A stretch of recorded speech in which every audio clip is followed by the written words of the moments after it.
Hey, what's up, kids? Dr. Earl here. I'm actually at the same spot I was last week when I made my last video. I'm just wearing this hat instead. And the noise in the back is one of those street cleaning vehicles cleaning the parking lot. So don't mind that sound. And I want to make this video here about something that J.P. Baker brought up when he made a comment about my previous video regarding Hulk Hogan and the racist comment he said on that sex tape ages ago. He did say, you know, that Hogan is a human being after all. You know, that why must be ridiculed, you know, for something they did ages ago. And that made me think about a lot of things, you know, like expectations of how we look at public figures, whether it's Dwayne Dog Chapman or Ray Rice or anybody in general, you know. And I think the problem is that we, the public, expect public figures, whether it's a politician, a Hollywood personality, musician, successful businessman, and especially athletes, to be more than human. I mean, we see it all the time. People expect that almost 24/7, especially the young kids out there. I mean, the kids out there who probably grew up watching Michael Jordan doing his slam dunks by the millions, you know, probably still look at him as the god of basketball, an icon of that game, you know. Others like Kobe Bryant or James Harden, whether it's Larry Bird, Isaiah Thomas, or Dennis Rodman before he became the NBA's Marilyn Manson.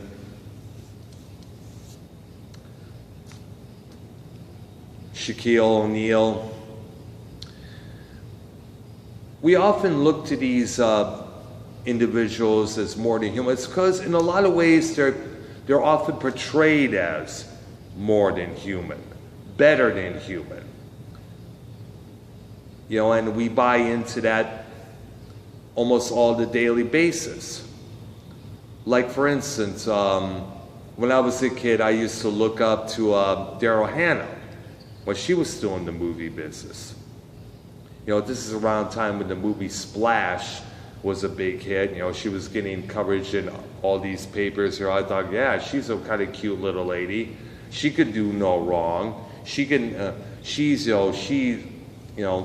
and my best friend Dennis, who I spoke to earlier today, he told me back then, you never know, she may be a total bitch. She may be a total cunt to work with behind the scenes. We don't know that. We're not shown that kind of stuff. You know, and when I think about that quote along with JP's comments, kind of makes sense. We are all human, regardless of whatever occupation we do, whether it's working at a restaurant or a movie director. You know, we're all human. We do make mistakes. I've made my share of mistakes. God knows how many I've made in the past. The list of dumb shit I did before could probably take about 4 or 5 hours. And I don't think there's not enough time on this camera recording this.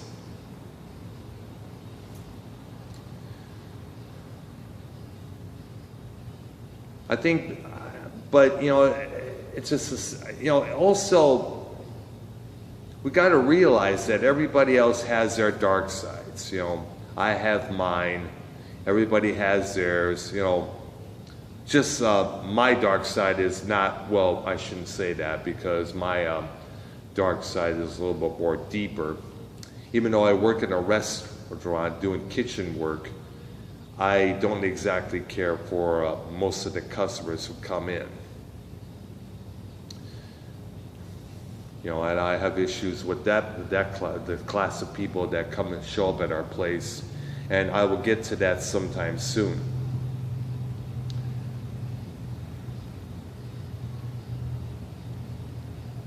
I think another problem is that the reason we look up to them as ultra humans because that's how they're often marketed.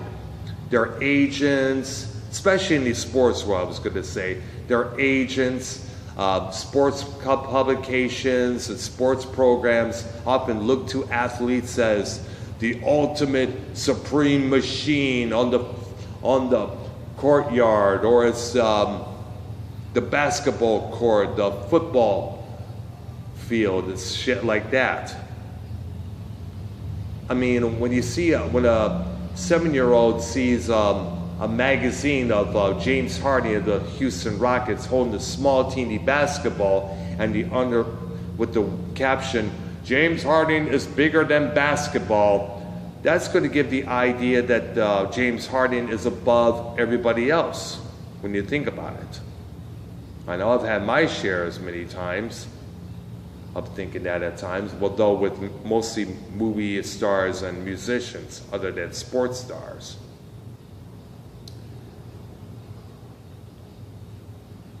I think we need to stop looking at these celebrities as ultra human, you know, just look at them as just regular people. We need to stop doing that, you know, and start treating them equal. If they make a mistake, we understand. We'll give them hell for what they're it all depends on the kind of mistake they made, whether it's a racist comment or a violent display of power, or a couple of times with Zsa Zsa Gabor was a vulgar display of power, to quote Pantera, smacking a cop, you know, like she did in 1989.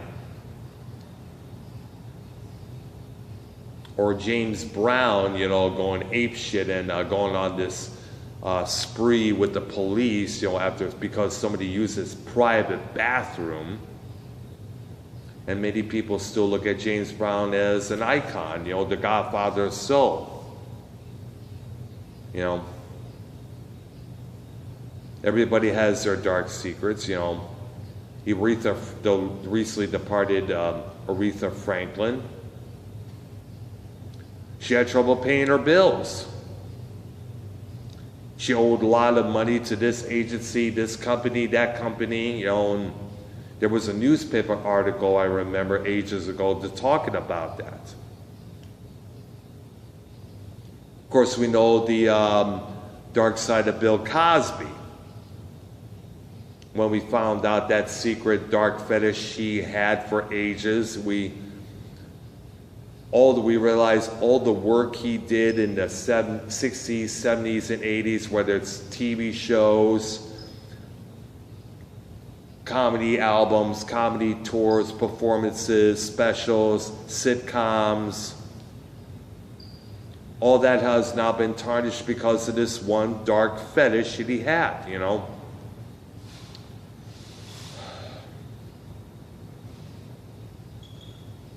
But after all, you also got to realize he is a human being.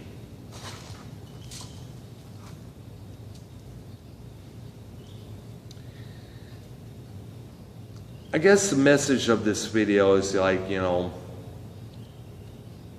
is simply saying, yeah, respect your idols, adore your idols, but don't adore them to the point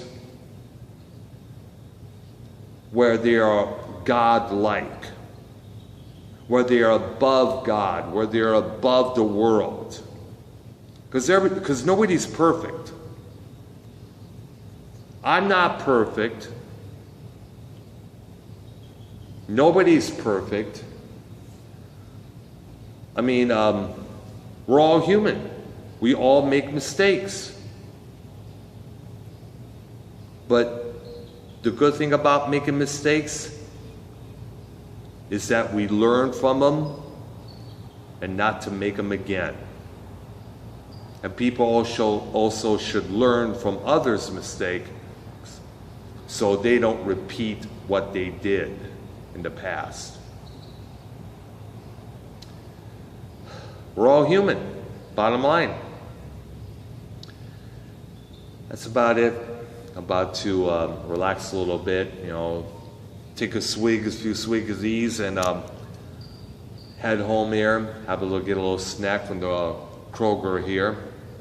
Oh, and by the way, check out JP Baker's channel, The Cold Bone Show, on Mondays and Tuesday nights at 7:30 Eastern. They do a Raw and SmackDown live reaction broadcasts. They're giving their reactions to what's going on those two programs. And also check out on Thursday nights with his boy Johnny Ray Sinister. Shout out to you, dude.